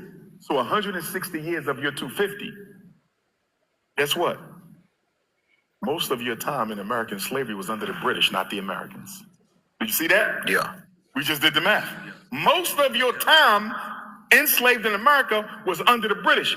Is it not common sense, Loon, to unite with my African brothers and sisters in Ghana, in Malawi, in Nigeria, in Jamaica, in other places around the British Empire who are fighting for the same thing when we are all kith and kin anyway? Does it make sense for me to be at odds with a Jamaican who may very well be my blood cousin? Does it make sense for me to be at odds with a Nigerian who might very well be my blood uncle? Lou, we are fighting with people who may very well be from your same ancestral line. That is ridiculous. And we don't fight white people half as much as we fight each other. And that goes for us and the African side. Anybody wanna? Yeah, he be listening to the lives. I don't He care. said that. He said that. No, he said that. Okay, I'm about to He said that say. people send him clips of the infighting and FBA, ADOS, and also from the African ones as well. So yes, he acknowledged that. I feel In like the he be beginning. listening to ours. I don't know if he's saying No, that way. there's a lot of lives out there. There's a lot of lives out there. They say the same things we say all the time. I don't know. You got some strong lives out there. I gotta give the credit. You know what I mean? He's There's some lives. There's some other lives out there. He has a team that reports to him as well. You know. That's what he said. Yeah. I'm a PAA live supremacist. All right. They only getting the information from us. Does he ever talk about Tariq Nasheed in this speech? I don't think so. I don't think so. Because I'm surprised. I'm surprised the FBA's came out. They are at odds. They are at odds. I don't Right. think he's gonna. Right. I'm surprised the FBA came out, but he never mentioned the creator and what his intention was. No, he did greater than that. He did greater than that. He gave the timeline of where this coming from, and he addressed ADOS and he addressed FBA and told, as I'm saying, the chronology of it all. He didn't even call none of them names. Like, I guess that's diplomacy. That's respectability to her, if that's the word. You know what I mean? He's being strategic. Yeah, strategic. Because just by calling the name is another argument. Like, you know what I mean? Yeah, man, I support that guy a lot. Fighting the Matter of fact, ideology. I donate to him for the record. I support him. That's my guy. Yeah. He does he's it, bro. Hopefully, he just mentioned that the school will soon be open. So let's keep looking out. Hopefully, because he needs to succeed. We can How be long? How always. long you gonna look before you need to get Man, binoculars, my well, brother, to that's see that you this just ain't spoke. happening? You just spoke about that yesterday. You just spoke about us. You have to We support we our own. we need to support No, but Dr. this is Omar, one. This man. is one of those things where we've been supporting long enough, and it gets to the point, and you have to ask the question: why aren't you starting at school on the continent when it would have been much easier, when it would have been a lot less money, when our people could have had a cultural experience? We could have sent our kids to Africa like private school. So there's levels where we can't keep making excuses when we're literally asking to be accepted by European. They don't want us to do these things that we want to do within their countries. Why do we keep trying to do it to find a space? So yeah, I agree. We should highlight, but we should also call a spade a spade. It ain't gonna happen in America. Maybe it needs to happen elsewhere. Until that's explored, we have to question where the money is going. And I hate to say it, but that's just what it is. Yeah, but he All couldn't. right. Yeah, he's got to get the money. He's got to make it happen here. Eventually, he would have made it happen there, but I guess the roadblocks he's having here is coming from somewhere. It's probably them, Oprah had right? got a school in You South know why? Africa. If she was able to do that, it's possible. It's He had probably Yeah, them I mentioned agree. sabotaging him. he had Yeah, mentioned on an interview that at first they did not want to sell him the building Yeah, for the school. yeah, they'll make And it hard then for when him for he sure. got it, then they told him he couldn't make it a school, Hmm. right?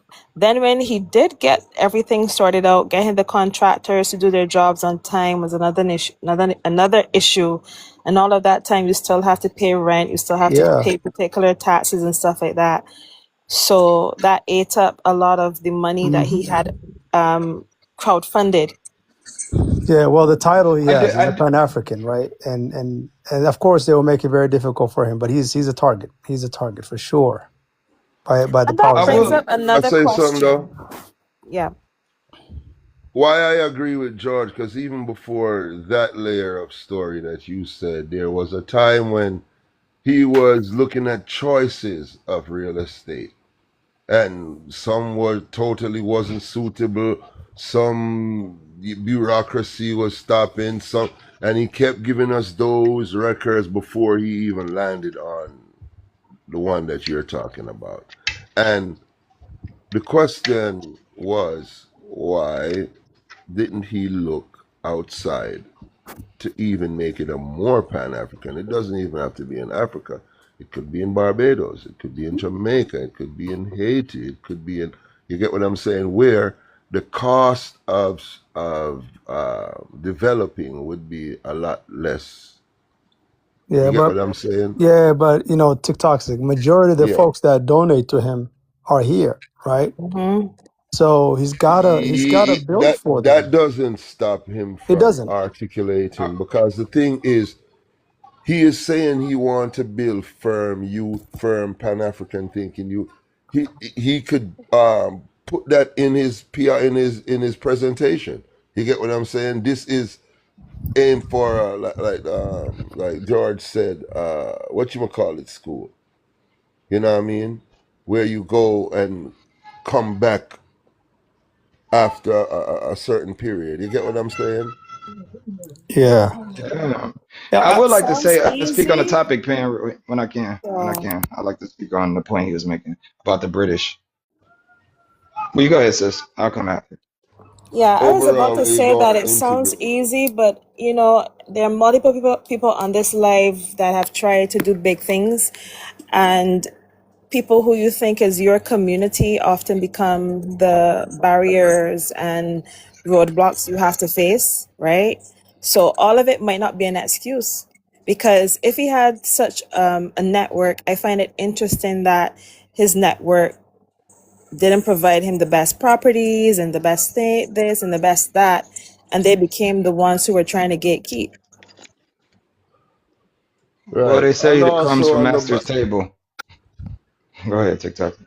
yeah, and also on the backdrop of him knowing everything that has happened to Pan African projects within these borders, I'm just saying, if you really want to integrate some empowered minds, that idea could have been exercised. I'm just saying, none It Yeah. would of have been none of the beautiful, task is easy. game None of changing. Yeah, it would have Yeah, been but how game about this, changing. TikTok? Everything you're Yeah, saying is on point, right? I agree with that. But right. with him being a Pan African, being vocal, being articulate, of course Mm-hmm. he's going to come under attack, right? So every Mm-hmm. mistake that he makes is going to be capitalized. And if he makes a mistake, it's going to be hard for him to recover, right? Mm-hmm. So this may be a mistake that he made investing here and making it happen Mm-hmm. here. And Mm-hmm. when he needed to do a U-turn, then everybody's on him. Like maybe he said to himself, I need to go to the Caribbean to make it happen. I need to go to Africa and make it happen.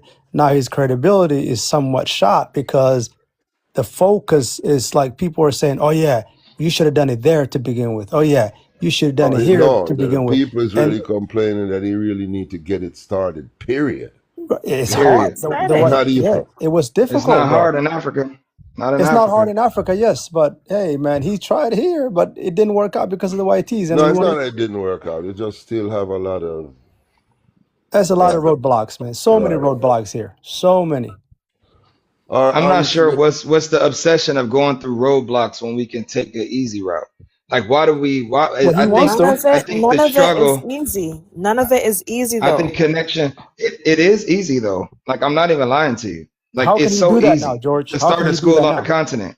Listen, you How? can start a school on the continent. You go up to the government, go to the Ministry of Education, say, "Hey, I want to start a school." They're gonna ask you, "What's your curriculum?" They're gonna look through your curriculum, and a lot George of is these right. people are People build schools all the time in There's Africa. there's all a the guy who, time, bro. That's the yeah, easiest thing to do. And like, it, I hate to say it, but you can build a school faster than you can build a business. yeah, he could, but perhaps by the time he realized they were on him, the whole He criticism was never. on him. I don't think it was ever part of the plan. I think Right. acceptance into American culture is the goal of every Pan Africanist right now. It's a It's position in possible. America, not a position Nah, in man. Africa. Stop What that, a, man. And I what would a, like to That, speak on. what I would like to about speak on a British some thing. people who are more focused on uplifting their community? Maybe that was his sole target to start with his He's not in community, or at Pennsylvania. least He building that school in Atlanta. hold. Can I finish my thought? Was it a case that he was so gun ho on this a black community in the USA at least, because once that is established, he can go anywhere from there because then he has the credibility. It's right here in the US, so he can It's get possible. It's investors, possible. he can get all it's that stuff, and possible. then It's he can. possible. Because when you want to start something, you start where you are, and then you Well, expand. well, the thing is, Yeah, but my only argument was I've been following him for a very long time, way before he even settled on that school. And the amount of obstacles that he kept presenting, we were like, wouldn't it be a fraction of what it costs if he did it outside? Not saying what he's doing is a mistake, because many times in structuring a business, halfway through, its development, you probably see where it could have been planted, in a better location or whatever. But we're just saying, looking at the long time it took him to even settle with this location, because trust me, about how many years it was, George? It's been about since Hidden Colors, like a year after Hidden Colors, he talked about the school. You So feel Hidden me? Colors And came out, I think, in 2015, 16. So It's 20 17, he years. started talking about the school. Maybe 16. That's a long time to not build one nah, school. it was even Come before on that. now. Trust me, it was even before that. Was it? Dang, I didn't even. It was I even don't. before that. Right. I So don't it's know how not, long it took let's him. not even, because I don't think of it as a failure. I just feel like the hiccups he's having, uh, he could have, considered what we're talking about, because I think it'll go a further way. And I mean, I've heard him saying, he wants to build one in the Caribbean. He wants to build one in Africa. He wants to build one in where. So he does have the vision, I guess, let one let one get going and we'll see.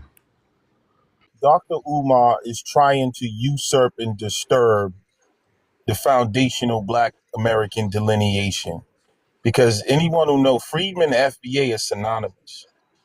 Everyone who uses FBA, we know Freedmen is more of the lawful term. That's the term you would use like in courts and stuff, because that's like when we were free, that was actually a category. I heard a young lady talking early, and I don't think she understood what freedman. She's talking about, well, I don't know about free or what. It's not about like you just being free. Freedman was a title.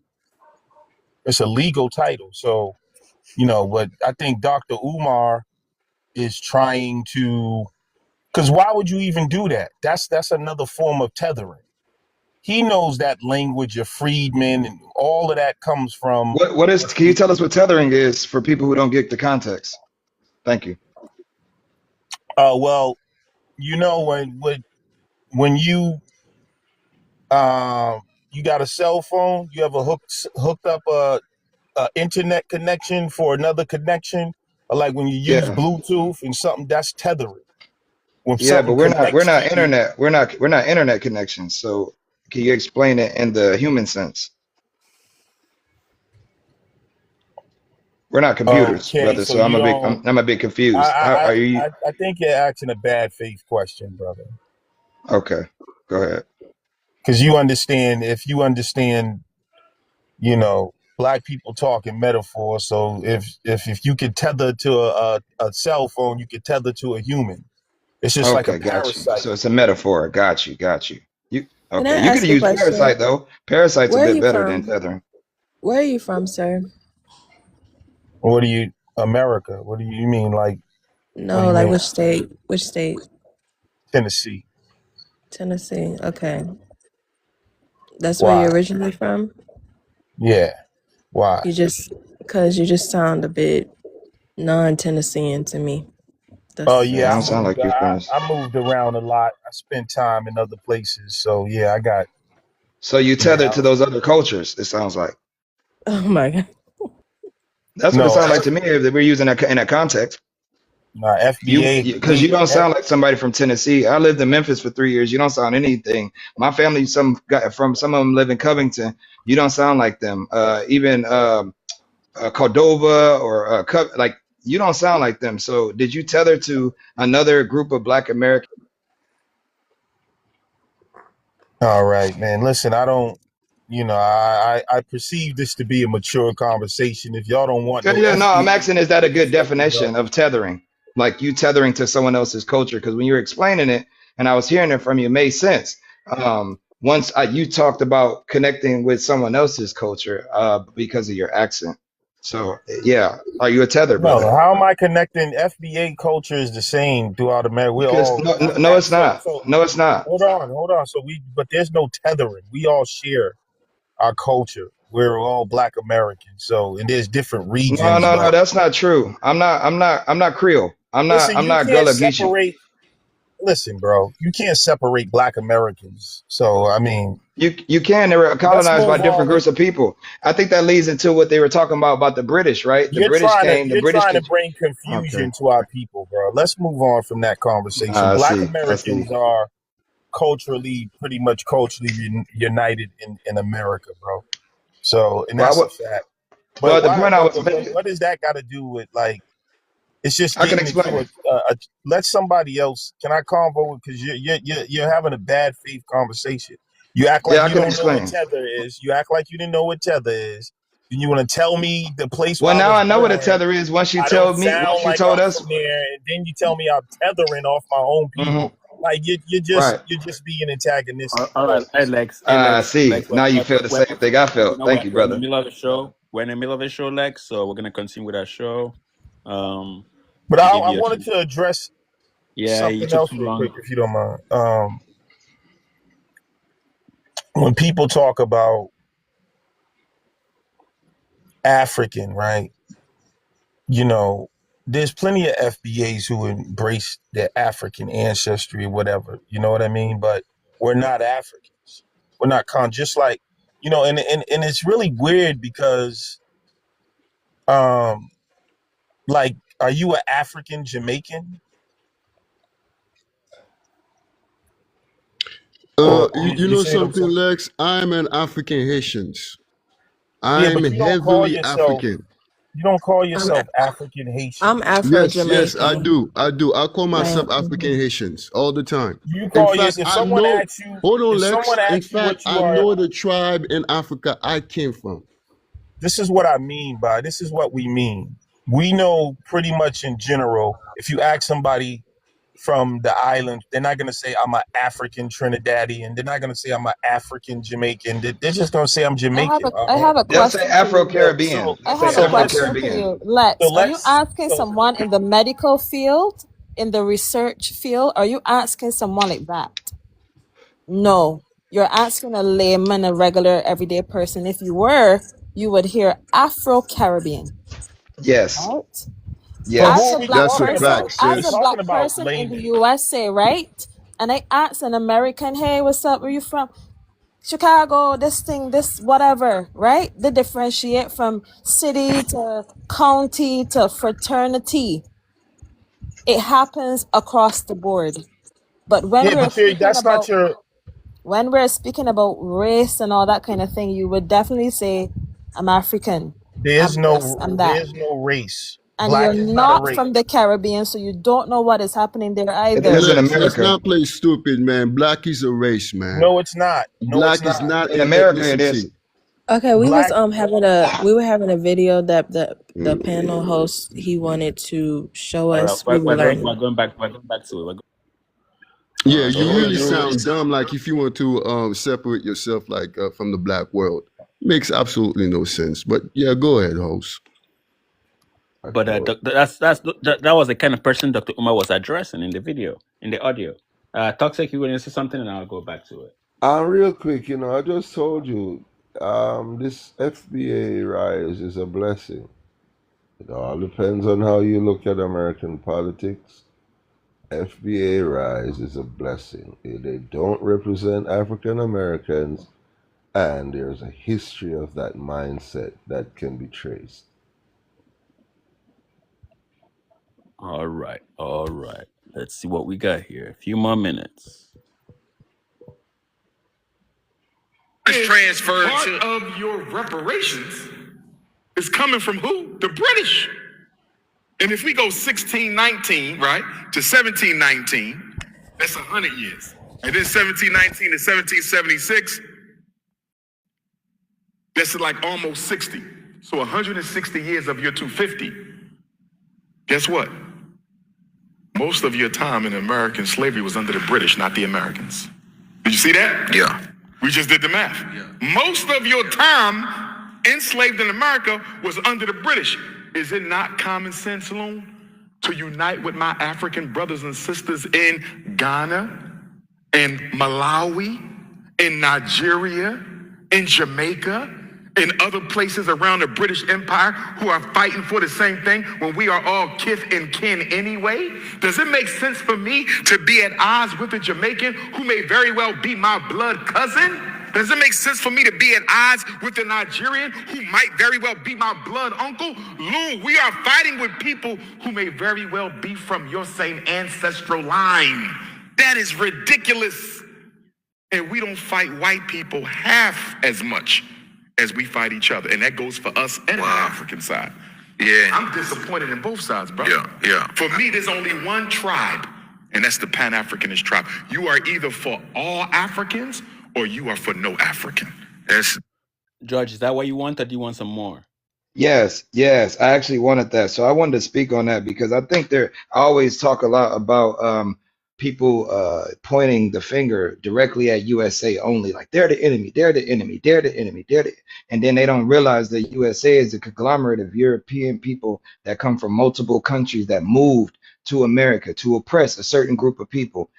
Now, when you look at that oppression, typically the people who was at the top of that food chain of Euros was the British, the Anglo-Saxon. These groups of people was pretty much the founding, the ancestors of the founding fathers. The founding fathers' names were created from groups of Euro people that came together, leaving Europe to find the new world, the world they never seen. Because remember, these were exploring people, right? They explored the different land masses and said, hey, we're going to put our stake here because we see this place fitting for us to live. So in this sense, these British people, along with the Spanish, along with the Portuguese, along with the Dutch, along with the French, have took territories within America.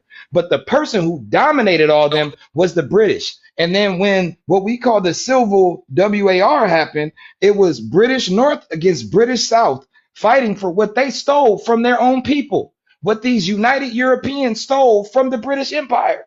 So then they come together and they say, hey, we're going to be one to oppress them. That's what he's talking about from 1776 to 1864, 5, 9, 70s, depending on where you was in America, because again, some people found out a little late. I heard some people being in captivity up from to the 1940s through 60s. So if you ain't seen the movie Annabelle and check it out now, there's a belief that there's people who still are dealing with that today. So I say that to say these British people have taken a new identity. And we have to remember that these British people conquered TikTok. How much did the British people conquer the earth? If you remember, if you don't, how much did the Europeans conquer the earth? And if it's 80 to 90%, that means that 80 to 90% of us fell through the same subjugation and oppression by the same group of people. Now, it may be in different levels, but we all still got oppressed. So if we're going to fight, right, we're going to have to fight the Europeans together the same way they did with us. And I'll land there. Great. And that's NATO. That's Europe. Europe, was it pan-Europeanism? NATO? They all together. They got the army.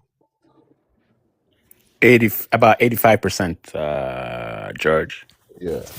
Imagine. So why 85% of us on this earth ain't fighting for reparations at the same time? And we the majority of the earth. We 85% of the earth. We could be fighting for it at the same time to get ours. But instead, we want to pick these individual fights as if, can you tell me what the percentage of Black America is within that 85%? Can you tell me the percentage of the Caribbeans? We're going to lump them all together to make it more people. What about the Black people in South America? Can we lump them all together and tell me how much? Tell me how much percentage of that is of the 85%? I bet you it's small percentage. If it's damn near a billion of us and we only 45 million, what percentage of that? How we gonna fight? How we gonna fight by ourselves? That's insane, bro.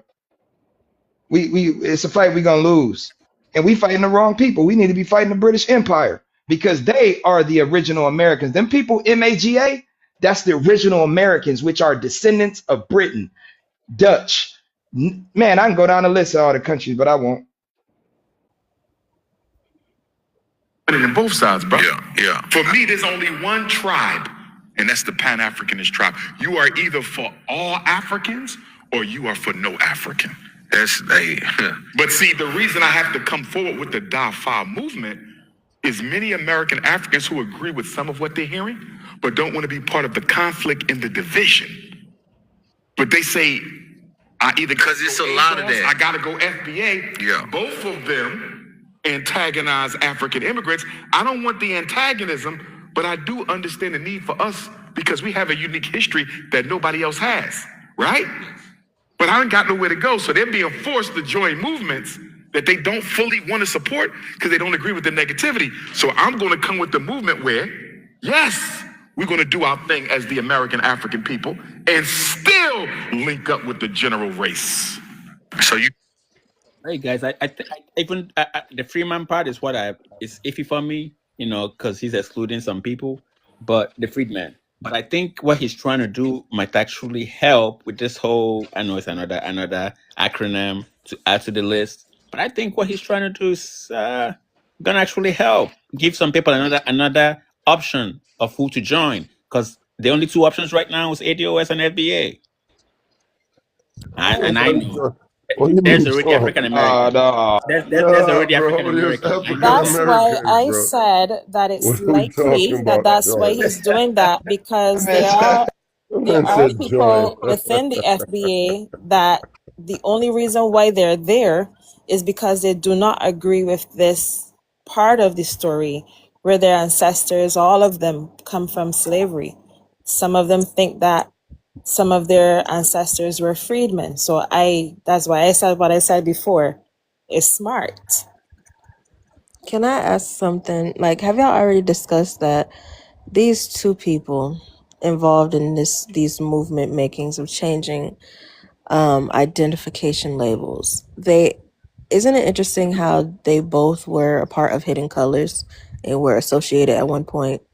Like, isn't that strange? Is it just Yeah, me? three-letter organizations work like that. They got something called a Department of D, and they do certain things as it relates to propaganda through filmmaking. And they even have a funding specifically for that, allegedly. But hey, yeah, it was a nice documentary. I enjoyed it. It woke me up. For Yeah, me, it's I thought that Dr. Umar was like the antagonist to Tariq Nasheed or something like that. Like they weren't always on the same page. I don't know. that's the thing. Like somebody said in the comments, I don't know because I view him as a comedic figure. Like some of the stuff that he says is true, but he gives us a lot of memes and funny content on social media. But someone said they think control opposition, and that's what I'm saying. I'm not saying for sure that he is that. I don't know what he is, but I just think it's very coincidental that both of these figures are springing from the same well that is the Hidden Color series. Like, yeah, they had their own independent ventures before that, but that series kind of put them on the map, so to speak. And now I don't know, they had their own little rift or whatever, and now that rift is still having an impact today in how African Americans are identifying themselves. Now they each have their own camp. And so while some people may find it You beneficial, talking about ADOS and FBA? well, no, okay, I'm saying So that Tariq Nasheed as well as Dr. Umar Oh, okay, the yes, and Pan their African approach. Freedmen. both of them were in Hidden Colors. Both of them used to be associated together. Like it's Yeah. at one point it's like you couldn't mention one without the other. This was over 10 years ago. And so I don't know what their riff or their beef was, but even then, if they had a beef all those years ago, here they are crossing paths again, ideologically, by having differences. Like one has their In front of own the FBA. camera for the Yeah, that's world what I'm to saying. see. Yeah. It's very strange for me. And I think the best case scenario out of this is that he is a potential foil to the FBA movement, right? But other than that, I still don't view it overall as being positive. I feel like the whole African identity thing is just very simple problem to fix. It doesn't require all of these I don't know, posts and meetings and conferences and, interviews. And it don't require all of this. You're just African.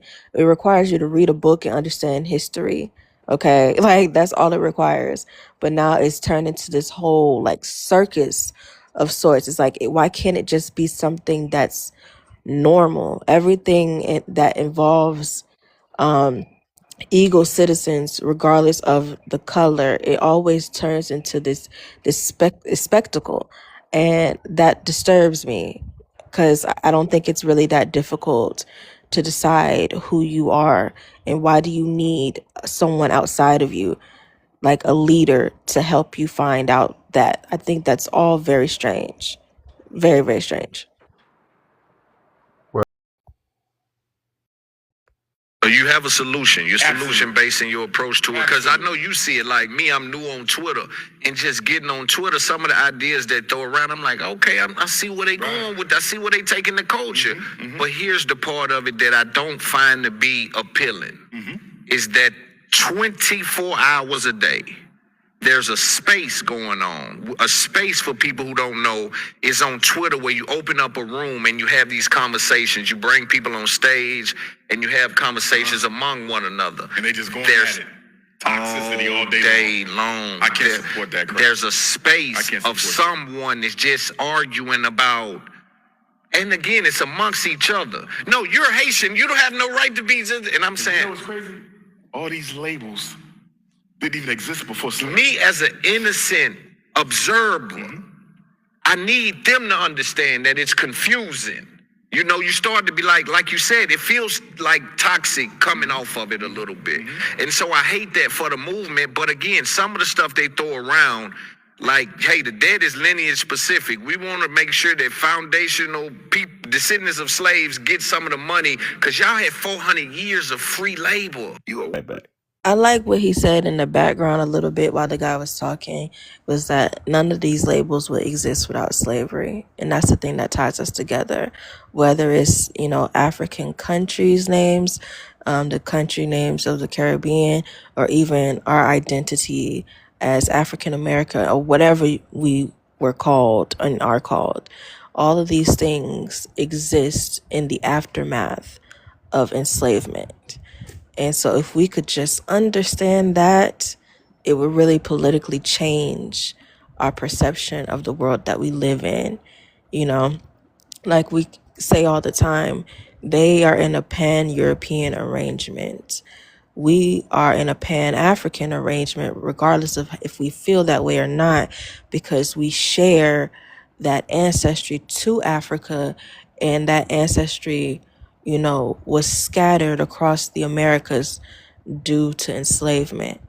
Okay, but I don't know. I feel like this is just basic to me, but the people that he talking about arguing on the lives and shit, for them this appears to be like some sort of college grade calculus. I don't know. But it's like, fool, we all Africans and we got displaced forcibly due to slavery, okay? And everybody's identities got formed, they're not even real identities. No offense to anyone, but we have these superficial borders and nationalities and false independence movements and false civil rights movements that made us feel like we're doing something, that we really improved our conditions in a real tangible way, okay?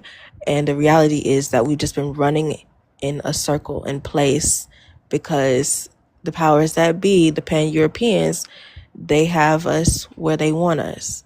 But I don't know. It just seems like this is very hard for some people to accept, because to them it sounds like defeatist, I guess. But I feel like in order to have optimism, about where you're going to go, you need to have a steady assessment of where you are and where you've been. So that's what I think I'm doing. I just think, look, call it how I see it, and then we can work from there. That's my submission. Yeah, you're exactly right, sis. Because you hit the nail on the coffin. Those things are not really identity or ethnicity. For instance, where I came from, like Haiti, like any one of you can be Haitians. It's not a unique identity, because according to the Haitian Constitution, if you are black, you are of African descent, you are Haitians, because that is what that was written in the Constitution. So there's nothing unique like being Haitians, because I've noticed that a lot of Haitians nowadays, not knowing the history of that island, like they want to say, oh, like Haiti is ours, like we are a distinct ethnic group. I'm like, no, you're not. No, you're not. You are part of the African diaspora, whether you like it or not. And that's what I'm gonna say for now. No right to be, and I'm saying, what's crazy? All these labels didn't even exist before slavery. me as an innocent observer, I need them to understand that it's confusing. You start to be like you said, it feels like toxic coming off of it a little bit. And so I hate that for the movement. But again, some of the stuff they throw around, like, hey, the debt is lineage specific. We want to make sure that foundational people, descendants of slaves, get some of the money, because y'all had 400 years of free labor. Like, give us some of that back, right? And you promised us 4 overall, 250 here. But what I'm saying is, you promised us 40 acres and a mule. I want to clarify. Go ahead, please. The 40 acres and a mule came from one of Abraham Lincoln's field generals, right? Okay. And he signed a field order, because what happened was self-emancipated Africans was running away from the plantation after Lincoln signed the Emancipation Proclamation, right? Freeing all slaves in armed rebellion. He didn't free not a single slave in Maryland. He didn't free not a single slave in Delaware. He didn't free not a single slave in Kentucky or Missouri. They stayed loyal to Lincoln. I want you to keep that in mind. If you stay loyal to me, you can keep your slaves. Right. So this general said, I got all this contraband. That's what they called us, right? Liberated property. Goodness. Running to me. I got to do something with them, right?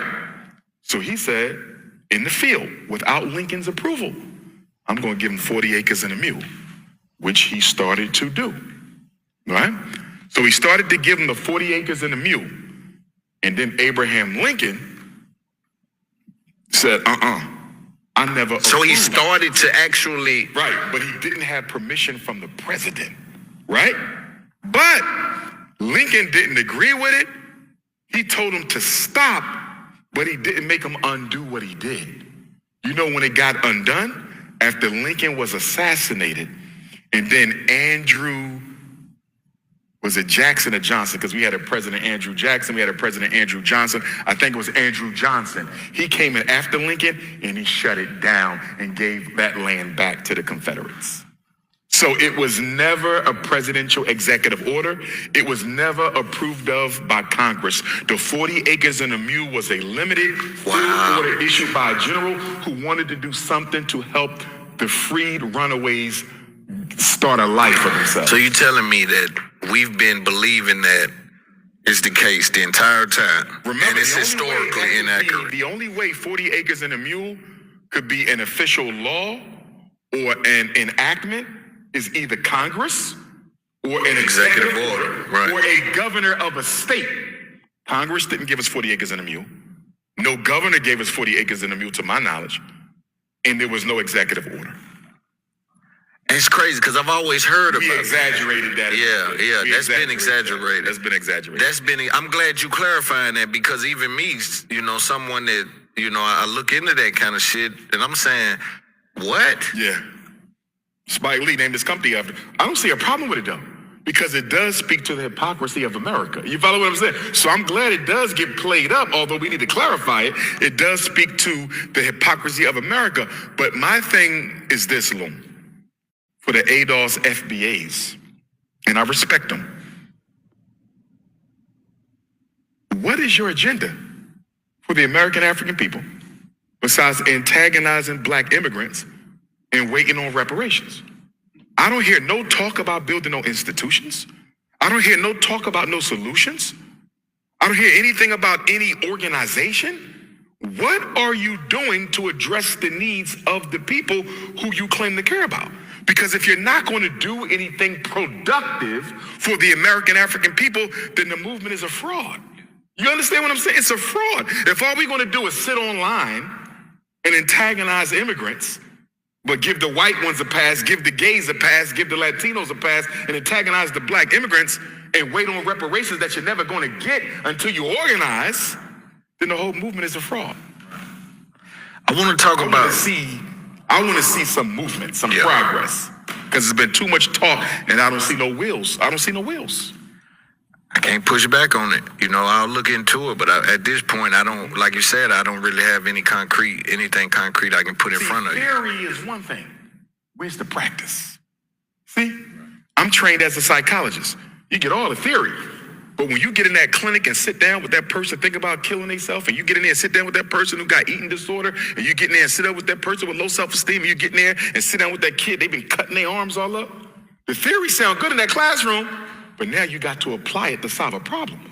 I need ADOS FBA to start solving some problems because I'm not seeing it at all. Briefly, yeah, he was right about 40 acres and a mule. It was from a general, and I'm very sad that it has gotten all this life breathed into it. It's a constant thing that people talk about when they refer to reparations. Originally, it wasn't even proposed by that general, that I think it was a Confederate general. I'm not sure. I have to look, but it wasn't even proposed by a general. Originally, it was like African Americans, or at that time Black people's idea, and then he just took it because they wanted to figure out what they were going to do with all these free Black people. But like he said, it wasn't something that was mandated by the legislative or the executive. So, when that happens, that means it's like, I was about to say something else. It doesn't really exist, so to speak. Like, it's not binding. It's not binding, especially during those times. So it's just unfortunate that it's like it's just showing that we have a history of believing in false promises. And I think that's why he connected that to the conversation of reparations. You know, publicly, for the most part, I don't try to down reparations, but I do analyze it. You know, like I think people should feel that they're entitled to something, like that they've actually had some sort of injury, right? That they want some sort of compensation for. But I think the conversation needs to move beyond what they can get with litigation, given the status of the legal system throughout history and how they interact with us. So that's what I would say. There's a lot of loopholes in the argument for reparations. But they don't see it because a lot of these people, they just operating off emotion. Like they just feel that they're owed something, and they don't understand that this is like a, I don't even know what to call it. It's like a ideological barrier here, where it's like you can feel that you're owed something because you went through something. But if the people that you are appealing to control the system that will grant you redress, then this means that you are at a loss because they don't feel sorry for what they did. They don't feel like you're owed anything. I hope I'm making sense. But yeah, long story short, we just have a history of hoping, unfortunately, that YT people will so-called do right by us. And I think one of the things that going forward throughout this month and just forever, I have to, openly interrogate, what does YT people doing right by African people look like? Because people think that that is reparations, that is giving money, that is saying sorry. And I think we need to, complicate that idea more. Like, I don't think that is them showering us with money. Like, will I take some money? Sure. But that doesn't mean that they're doing right by us. Like, doing right by us is getting them to leave us the fuck alone. That's how I feel.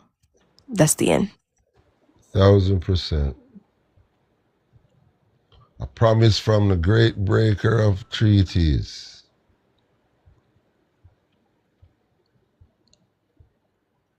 Anybody else want to come in?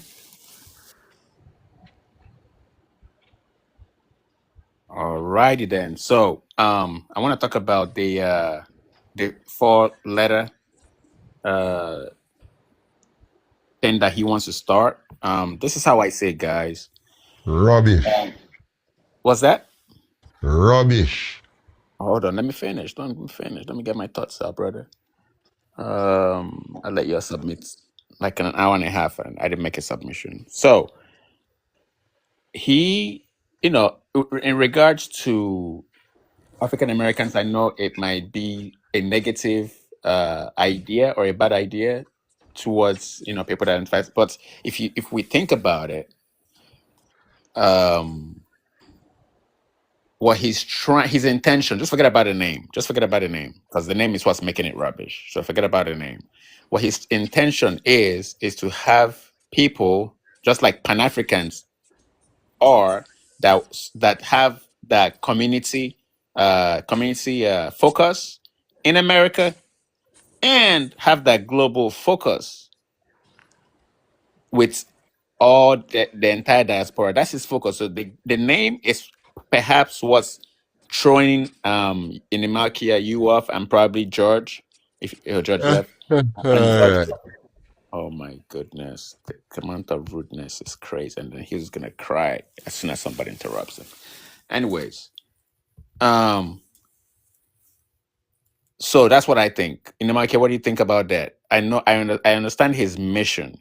And there are people that are on the fence, that are confused, that don't know where to go. There are people that have made up their mind, like yourself, but there are people still on the fence that don't know which direction to go. And like he said, all these people are listening to our lives, not just my life, our lives. One in One's life, all these crazy people, Dr. No Job's life, Fendi's life. They're out there in the window, peeping through the window, hearing people go back and forth for no reason. People are watching this craziness. I bet even YTs are watching too. This is madness.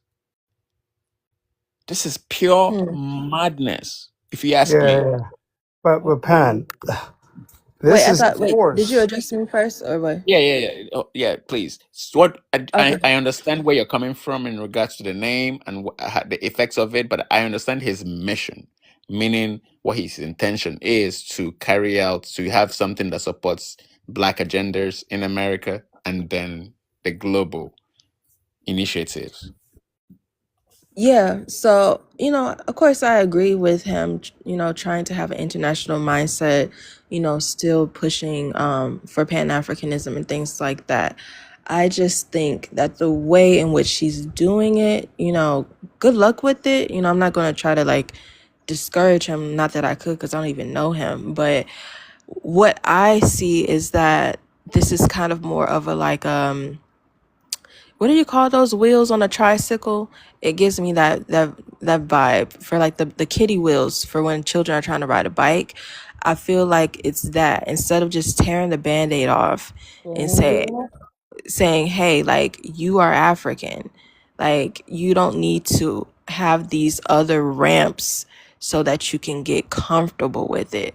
It's like he's still trying to help people get comfortable with reconciling the fact that they are Africans in America by doing this. So it's kind of like a stepping gear, basically like a stepstone, because at one point we knew that we were Africans in America, and then all this shit happened and over time, and so now it's like he's trying to get us back in that direction. My concern is that when you attach like the freedman label and things like that, it's still, I feel like it still kind of anchors a lot of this identity to America in a way that is in direct confrontation with an internationalist or a Pan-African approach. Like, they really feel so strongly about their association with America when you talk about the whole freedman thing. Like, what I'm saying is that it could eventually turn against his motivations if he's not careful. That's how I feel, but we'll see. I'm the type, like I said, you just gonna have to face it cold turkey. You're African, okay? You're African and you live in America. You're colonized inside of America. But he's going a more sentimental route, possibly because he understands that a lot of people are not psychologically ready at this point to face certain naked facts like that. So that's my issue. My issue is I just think he's like, we call it, I can't say it. I was going to say cat footing, but like he's kind of like skating around a little bit to try to appease them by still telling them truth at the same time. He's doing a balancing act, but I hope it succeeds, in its stated goal. That's all I have to say. Well, in my opinion, I think it will work simply because if you observe just the cognition of the persons carrying on certain platforms, certain buzzwords are either going to turn them off or make them receptive to listening, right? As soon as you say Africa, as soon as you say slavery, as soon as you say tether, as soon as you say immigrant, you get that difference, right? Or that defensiveness. And there's some that are on the fence that they're kind of okay to listen, but from the time you mentioned that everyone came from slaves and they kind of get turned off there.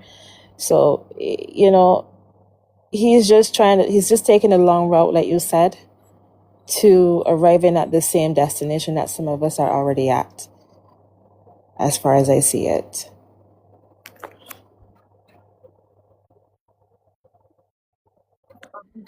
Yeah, and like I said in the comments, I prefer that the mindset of Afrophobia be directly challenged instead of pacified. But at this point, maybe that is not much of a possibility. I'm not sure. I mean, the streets is looking crazy, these internet streets, but Yeah, I like you prefer. can't even get a full thought, a full sentence, a full concept on the table when you're speaking to people that are already on that in that position. They kind of close off, so they're not going to listen to him if he comes at them in that aggressive way. What you may find as being passive is just maybe speaking their language initially, and then just getting them, like you said, to confront the truth eventually. So you meet them where they're at, and then you go from there. Yeah, it's not for me. But I understand, the attempt, but it's not for me.